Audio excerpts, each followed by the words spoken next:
Welcome to Debbie's Grill, where we talk about issues that matter to the state, void of politics, fear or favor. The head teacher of Mafi DA Basic School in the Volta region has appealed to education authorities to urgently deploy more teachers, warning that a severe staffing shortfall is undermining effective teaching and learning. According to him, the school is currently run by just 2 teachers, himself included, who are responsible for all classes from kindergarten through junior high school, a situation he described as unsustainable. I want to appeal to all the education directorate, especially the central town and north town, to help us get more teachers. The appeal comes despite recent completion of a new classroom block, which has provided students with a safer and more conducive learning environment after years of staying in unsafe structures. Mr. Agudo stressed that while the improved infrastructure marks significant progress, the shortage of teachers remains a critical challenge that must be addressed to enhance academic performance and overall learning outcomes. So this is Mafi Basic School in the Volta region, the head teacher speaking. There are shortages of teachers, and I believe this is not something new.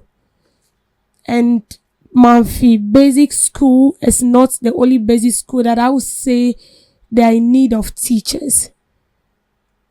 It's sad. It's sad because we have a lot of teachers who have graduated and they want to be posted, but they are not being posted. And then we have schools with students and they don't have teachers to teach them. And in a school from crèche to JHS 3, it has only 2 teachers. The head teacher plus another teacher. And these 2 teachers have to teach the students from nursery to JHS 3. This is very, very bad. We have teachers that go to school to study and then they can take from crèche to JHS 3. But we have teachers who go to school and then they base on one subject. We have teachers who go to school and they base in mathematics, science, social studies, ICT. And that is why we have the IT teacher, we have the science teacher, we have the math teacher, we have the a teacher who teaches RME, we have creative art teacher. Not as if they can't teach all the subjects, but when they went to school, they based in this. And so when they are being posted, and it's good that they've been posted to, they teach their subject. Unless the teacher who is supposed to teach maybe math, who is supposed to teach social studies, they are lacking those teachers, then the teacher who has made himself available will now have to occupy that spaces till they get a teacher. That is quite understandable. But in a case where a whole school from kindergarten to JHS 3, only 2 teachers, this is bad. We've seen instances where teachers are demonstrated that they want to be posted. They've graduated, but they've not been posted. And then we have schools that are lacking teachers. So what is stopping us? What is preventing us to post these teachers? I know most often these teachers do not want to go because the place is not developed. And that is why we are also calling that, you see, these remote areas, they need to be developed. We need to build a well-structured schools for these communities. In Kanipopomwa, every school should even be attached by accommodation for teachers. The teacher cannot be teaching here and then he stays somewhere like Achimota. And every day he'll be picking vehicle in and out. But imagine the school is well built, well furnished. I mean, everything is provided. There is an accommodation. The teacher wouldn't have to come and be struggling. Why not? In Kenya, no academic, why not? They will go and teach. There is nothing wrong with that. And sometimes it's not as if the government do not post these teachers.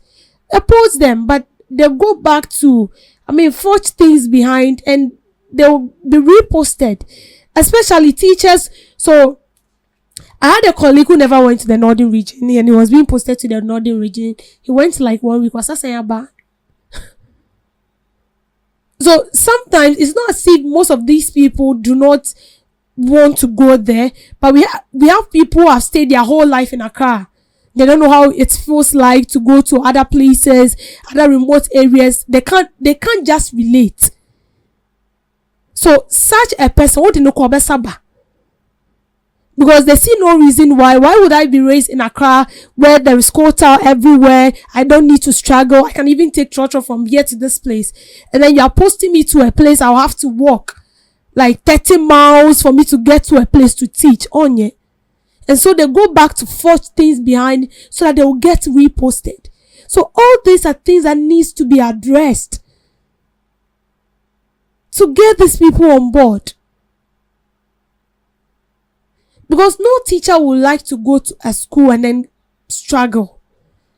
Your work becomes so easy if all the equipment needed to execute your mandate are being provided. When you're being handed a job to do, and then you're not given the necessary equipment to use in doing your work, it makes it so difficult. So we are here.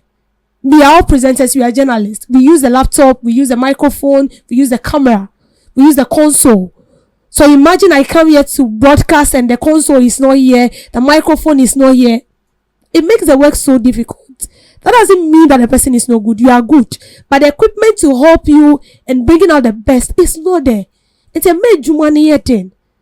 But in a case where you go, you are being given a task to perform, you gain employment, and then you get, then everything, the laptop is here, the microphone is here, the camera is working, the console, everything, then you also go.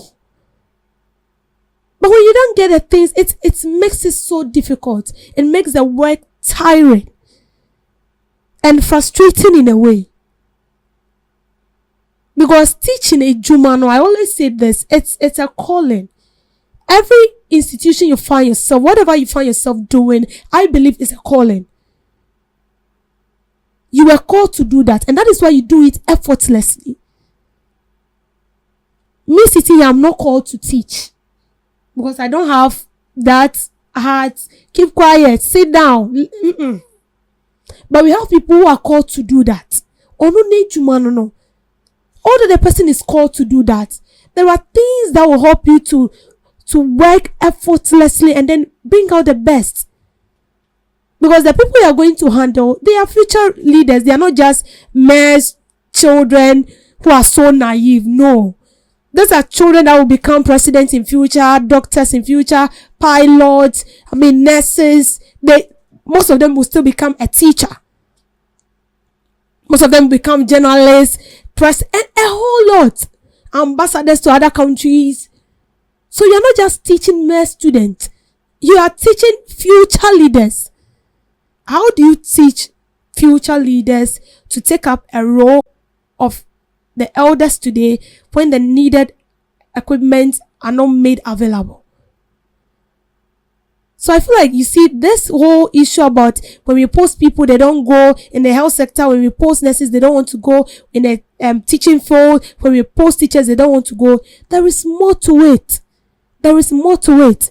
And as much as I've seen a directive from the president that stated that anyone who is being posted, especially the doctors and the nurses who are being posted to places and they said they won't go, I think there is a penalty you will need to face and all that.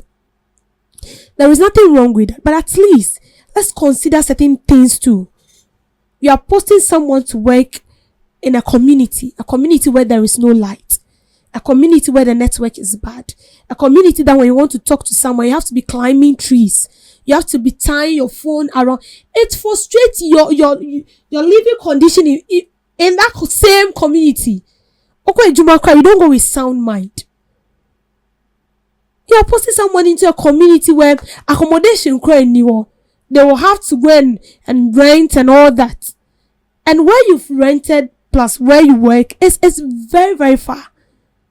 It makes the work so difficult. So I feel like sometimes these people needs to be understood. We should understand them in a way. In as much as you have no option, you want to work. So, I mean, as everyone will say, for God and for humanity, we understand. You need to go.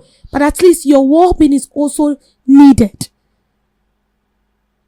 Imagine all these small communities are well developed. Yeah, they might not have the good roads like what we have in Accra here. They might not have those big buildings like what we see in Accra here. They might not have the street light that we see in Accra here. But at least they are living a comfortable life, because the little thing the government needs to do to develop that little community, the government has done it.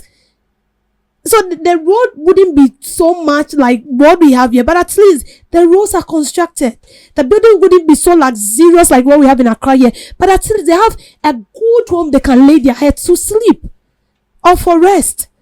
As simple as that. The network is good. You don't have to struggle to call someone.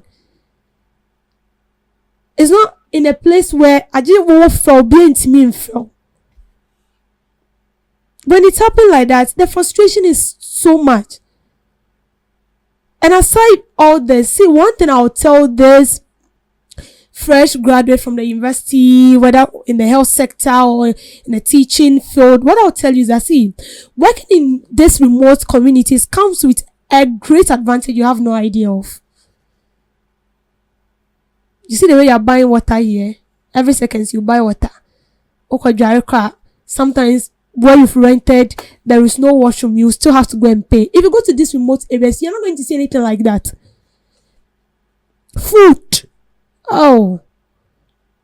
The people living there are so kind enough that they will dash you with foodstuffs, especially when they notice that you are that good teacher. Anytime my words comes home, teacher naturally say, he did this, he did that, you are that good nurse, doctor and all that. They bring you foodstuffs and all that. So in terms of food, there is nothing to worry about. Sometimes even where you sleep, the people, they are so kind enough that the chiefs together with the people living in that community can find you a place to lay your head. Comparing to Accra here, no one cares whether you're a good teacher or not, and you're awesome. So that is one of the advantage people do not know in working in these remote areas. But aside that, the responsibility of the government is still the responsibility of the government, and he needs to do it. Accommodation, number 1. Electricity, number 2. The roads to be constructed, number 3. Wherever they are going to work, whether the school, whether the hospital, whether CHIPS compound, it should be well equipped. If all these things are done, everything is in its right places, even me, when you post me, I'll go. Seriously. Because there is nothing to struggle about. There is nothing to worry. It's not in a case where you need to put together files and all that. There is no light. You have to walk like 30 miles to another village to charge your phone and come back. Stress. So in as much as we are all calling, your postiwa call, don't make the work of the government so difficult. Accra is choke and all that. We should also sit down and ask ourselves, why do we have everyone coming to Accra? Because they see this place as heaven on earth. Everyone sees Accra as a place for greener pastures. So everyone sees Accra as a pot of blessing, or a pot of goat soup where everybody can come and fetch some. To your own satisfaction, that is how people perceive Accra. They see this place to be well developed. They have this kind of feeling and perception that Accra is so, shall I say, glorious in a way that when you come here, automatically your life will change. That is the perception some people have. But they don't know that living here has to do with it's how will I say it? It's economical. Living in Accra is economical. If you are not careful, you will sell yourself. You will sell yourself out. Because living here is not that easy. Living in Accra is not that easy at all. Seriously, trust me. So all this thing will be minimized if we develop other areas as well. That's why we have the regions. Then what is the use of these regions? It's because we want to develop the same regions, just like the way Accra is developed. So imagine all the companies that we have here. We have people all the way from the Volta, from the north, coming into Accra and all that. Imagine we have these offices in all these regions. They wouldn't need to come here, because they know that whatever is in Accra is in the north. Whatever is in Accra is in the Volta region, Eastern Savannah region. So they wouldn't have to come here again. And then when it's happening like that, the pressure here will be minimized. But when we don't do that, everyone is saying Accra is choked, but opportunity be bad. That is what we will see. So let's try to expand. Let's expand other regions. There should be this fair competition between Accra and other regions as well. When it happens like that, it's going to help everybody. Everyone would like to go to other places to work. But when we don't do that, and then we are only focusing on, we're forced to go and work, because I can't go and work at a place where I'll at the end of the day, I'll find myself wanting. No. So to the government, this is a greater call. One, you need to post these people. And two, you need to ensure that wherever you're posting them to, everything is in place. They wouldn't need to go and struggle. Thank you for making time with me on this.